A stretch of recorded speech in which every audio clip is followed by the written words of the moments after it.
دین اسلام ایک ایسا نظام ہے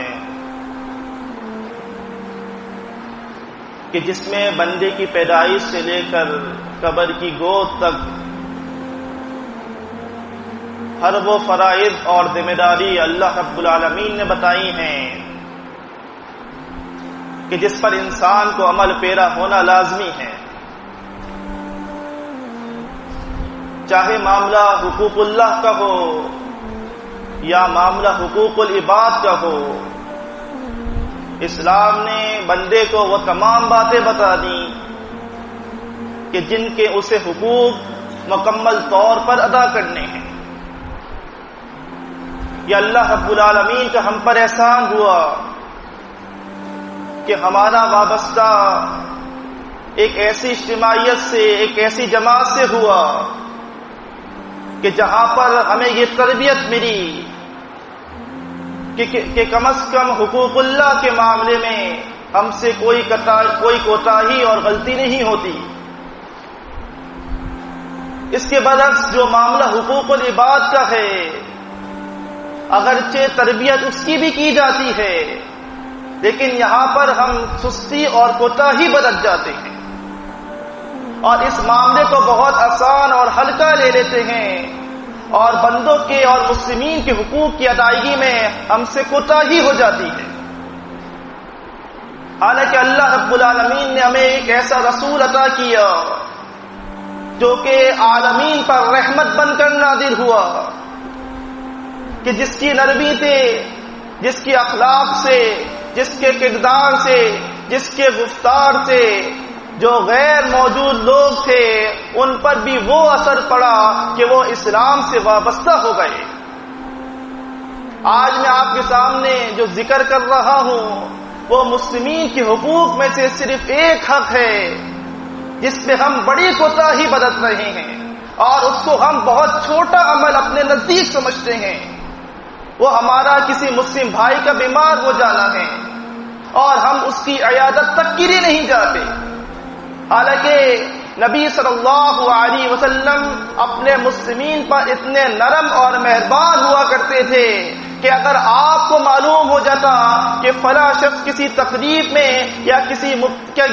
مصیبت میں یا کسی بیماری میں مبتلا ہے تو آپ بذات خود چل کے اس کے گھر تشریف لے جاتے تھے، اور یہ آپ کی صفات عالیہ اور آپ کے اخلاق کا ایک پیکر ہے جس کو قرآن مجید میں اللہ رب العالمین نے اس طرح سے بتایا، لَقَدْ جَاءَكُمْ رَسُولٌ مِّنْ أَنفُسِكُمْ عَزِيزٌ عَلَيْهِ مَا عَنِتُّمْ وَحَرِيصٌ بِالْمُؤْمِنِينَ رَءُوفٌ رَحِيمٌ۔ اے ایمان والو، تمہاری جانوں میں سے تم میں سے ایک ایسے رسول آ چکے ہیں کہ جو مومنین پر تکلیف آتی ہے وہ ان پر بڑی گرا گزرتی ہے اور وہ ایمان والوں کے معاملے میں ہمیشہ بلاہی اور نرمی کے خیر خواہ رہتے ہیں۔ کسی بھی اجتماعیت، کسی بھی تنظیم کے مستحکم ہونے کے لیے، اس کی قوت کو مزید بڑھانے کے لیے مسلمین کا اور اس کے موجود لوگوں کا آپس میں تعلق اور آپس میں وابستگی بہت ضروری ہے۔ یہ جو محبت اللہ تعالیٰ نے دلوں میں اتاری ہے اس کو مزید پروان چڑھانے کے لیے ہمیں ایک دوسرے کے دکھ درد، غم اور خوشی میں شریک ہونا پڑے گا۔ اسے اس بات کا احساس دلانا پڑے گا کہ اگر تم نے جس خاندان کو اس اجتماعیت کے لیے چھوڑا ہے تو یہ پوری اجتماعیت تمہارے ساتھ کسی بھی تکلیف میں، کسی بھی غم میں، کسی بھی خوشی کے موقع پر تمہارے ساتھ کھڑے ہیں۔ نبی صلی اللہ علیہ وسلم بڑے بڑے صحابہ بہت دور، آپ چھوٹے سے چھوٹے صحابی کے گھر تشریف لے جاتے چاہے وہ عام سا مسلم ہوتا۔ صحیح بخاری میں ہے، عبداللہ بن عباس رضی اللہ تعالیٰ عنہ بیان کرتے ہیں، دخل النبی صلی اللہ علیہ وسلم علی اعرابی وکان یعودہ، کہ نبی صلی اللہ علیہ وسلم کو اطلاع ملی کہ ایک دیہاتی، ایک گاؤں کا رہنے والا عام مسلم کسی بیماری میں مبتلا ہے،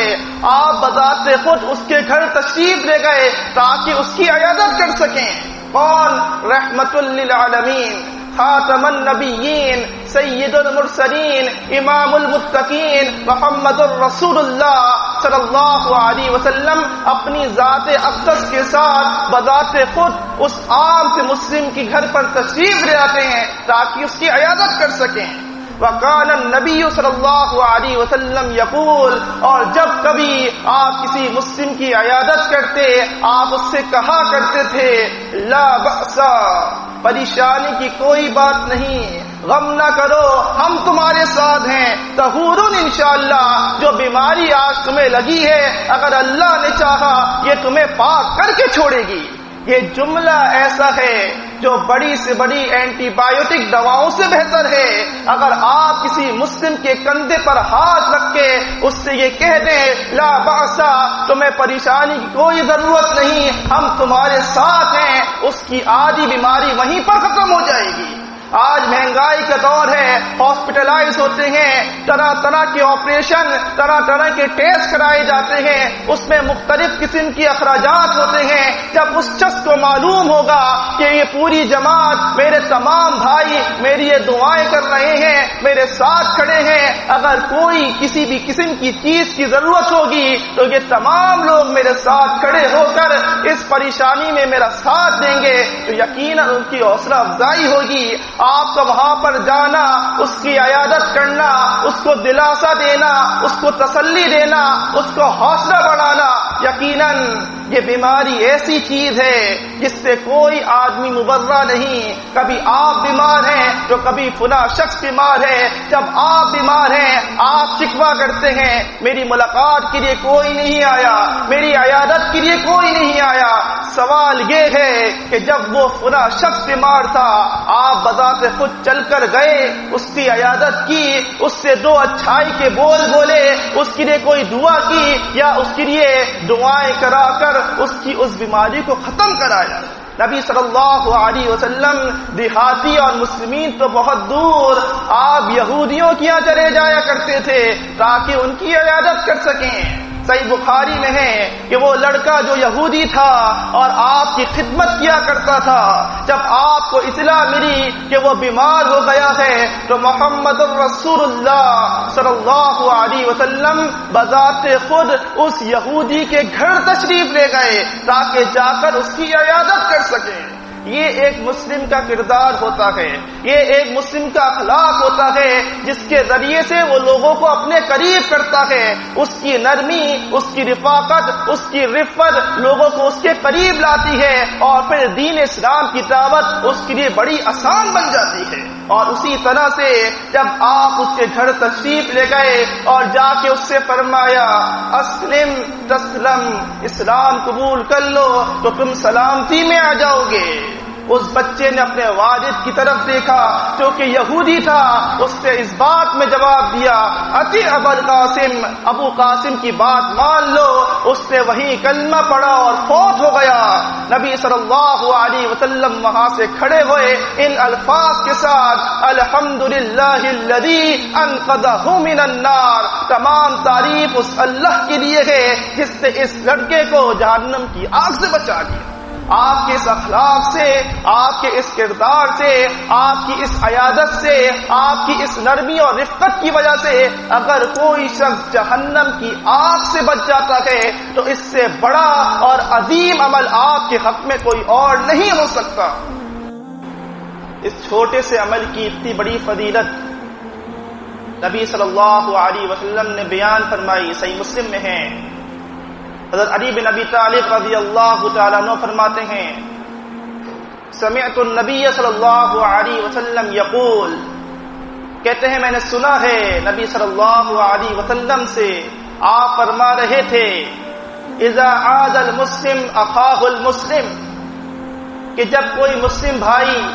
اپنے کسی مسلم بھائی کی عیادت کے لیے جاتا ہے صبح کے وقت، صلی علیہ 70,000 ملک حتی یمسی، تو جب وہ صبح کے وقت اس کی عیادت کے لیے جاتا ہے 70,000 فرشتے اس پر درود اور دعائیں بھیجتے رہتے ہیں یہاں تک کہ شام ہو جاتی ہے. وَإِذَا عَادَ الْعَشِيَّ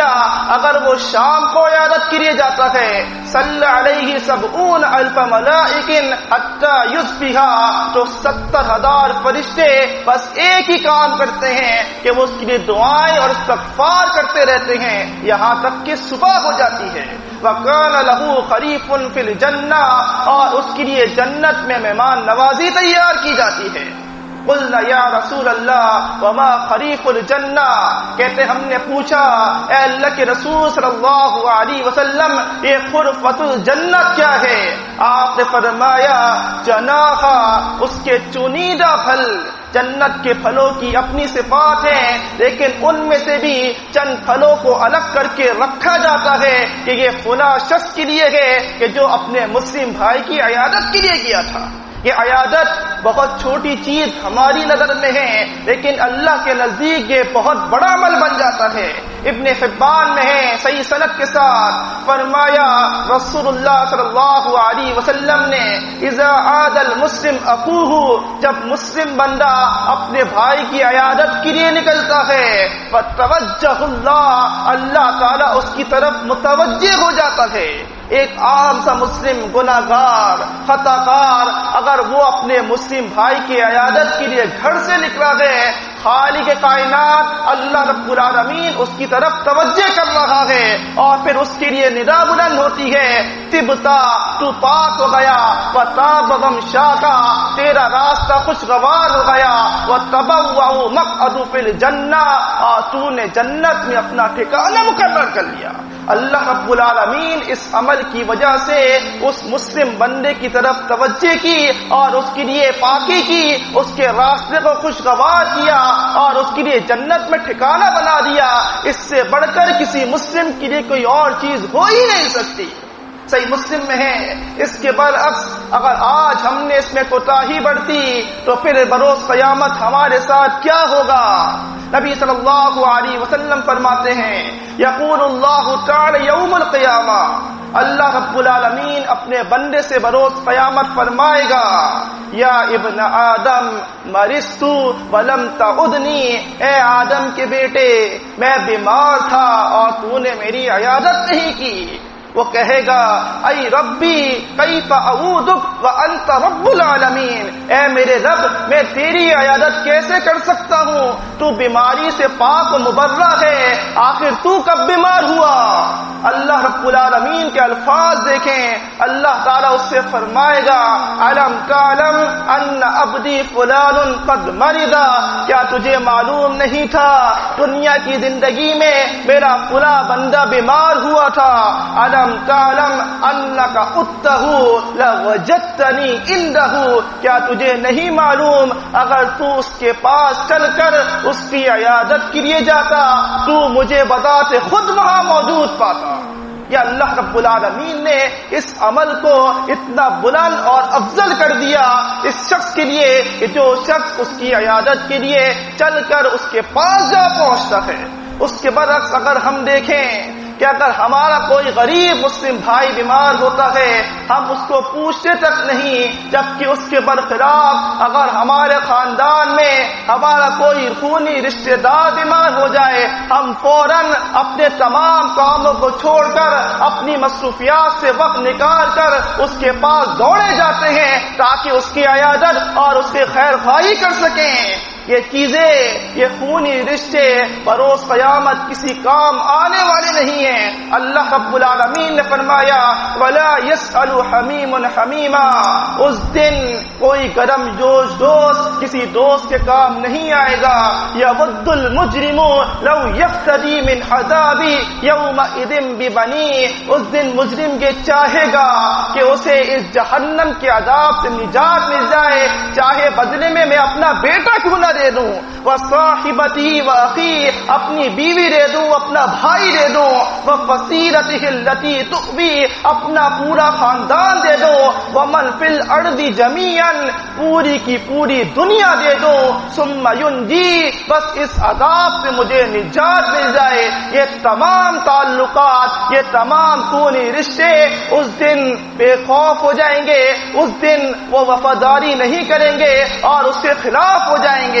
صرف ایک رشتہ ایسا ہے جو اللہ رب العالمین نے اسلام اور اجتماعیت کی صورت میں بنایا ہے وہ آج دنیا کے دن بھی آپ کے کام آئیں گے، اور بروز قیامت جب غم و علم کا عالم ہوگا اس روز بھی وہ آپ کے کام آئیں گے۔ اللہ رب العالمین نے فرمایا